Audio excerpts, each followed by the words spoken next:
Hello bachcho, let's read this given question. So the given question says that a Carnot engine working between 300 Kelvin and 600 Kelvin has a work output of 800 joules per cycle.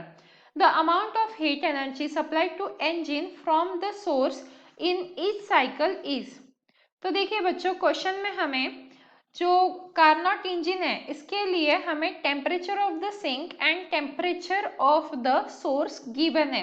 इसी के साथ हमें work की value भी given है और हमें क्या फाइंड आउट करना है, हीट की वैल्यू फाइंड आउट करनी है। अब इसके लिए हमारे पास 4 ऑप्शंस गिवन है। जैसा कि आप फर्स्ट ऑप्शन देख सकते हो 800 जूल्स है, सेकेंड ऑप्शन हमारा है 1600 जूल्स, थर्ड ऑप्शन हमें गया है 3200 joules and the fourth option is हमारा 6400 जूल्स। तो इनमें से हमें करेक्ट आंसर फाइंड आउट करना है। अब इस क्वेश्चन को सॉल्व करने के लिए जो हमारा की कंसेप्ट रहेगा वो क्या रहेगा, एफिशिएंसी का फॉर्मूला। अब एफिशिएंसी का फॉर्मूला क्या होता है, 1 minus T2 by T1। T2 क्या है हमारा, temperature of the sink, T1 क्या है, टेम्परेचर ऑफ द सोर्स। अब एफिशिएंसी के लिए हमारे पास एक और फॉर्मूला होता है जो होता है वर्क डिवाइडेड बाय हीट। तो इन फॉर्मूलाज का यूज करते हुए हम आसानी से इस क्वेश्चन को सॉल्व कर सकते हैं।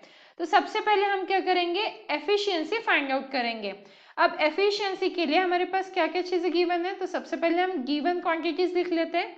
जैसे temperature of the source and temperature of the sink given है हमें, तो T1 की वैल्यू मतलब टेम्परेचर ऑफ द सोर्स हमारे पास क्या है 600 केल्विन, T2 मतलब टेम्परेचर ऑफ द सिंक क्या गिवन है हमारे पास 300 केल्विन है। इसी के साथ W की वैल्यू मतलब वर्क की वैल्यू हमारे पास है that is 800 joules per cycle. और हमें फाइंड आउट क्या करना है, Q की वैल्यू फाइंड आउट करनी है, मतलब इस Q की वैल्यू हमें फाइंड आउट करनी है। तो सॉल्व कर लेंगे हम, सिंपल फॉर्मूलाज में वैल्यू सब्स्टिट्यूट करके आंसर हमें फाइंड आउट करना है। तो ईटा इज इक्वल्स टू मतलब efficiency is equals to, formula क्या है 1 माइनस T2 मतलब temperature of the sink divided by temperature of the source is equals to W by Q। अब हम डायरेक्टली ये भी जो है इक्वेशन इसका भी यूज कर सकते हैं।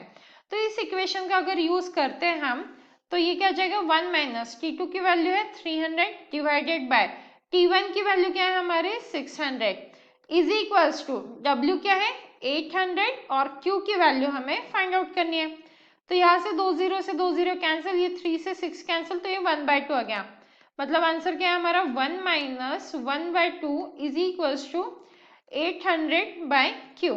अब 1 माइनस 1/2 हमें क्या मिलेगा यहाँ पे 1/2 is equals to 800 by Q। अब अगर हम यहाँ पे क्रॉस मल्टीप्लीकेशन कर देते हैं तो हमें क्या मिलेगा, Q is equals to 800 into 2। अब 800 इंटू 2 मतलब क्लियरली 1600 जूल्स होता है। अब अगर हम ऑप्शन चेक करते हैं तो जो हमारा सेकेंड ऑप्शन है वो हमारा परफेक्टली मैच कर रहा है। And hence the final answer for the given question is the heat energy supplied to the engine from the source in each cycle will be 1600 joules. Hope you understood it well. Best of luck.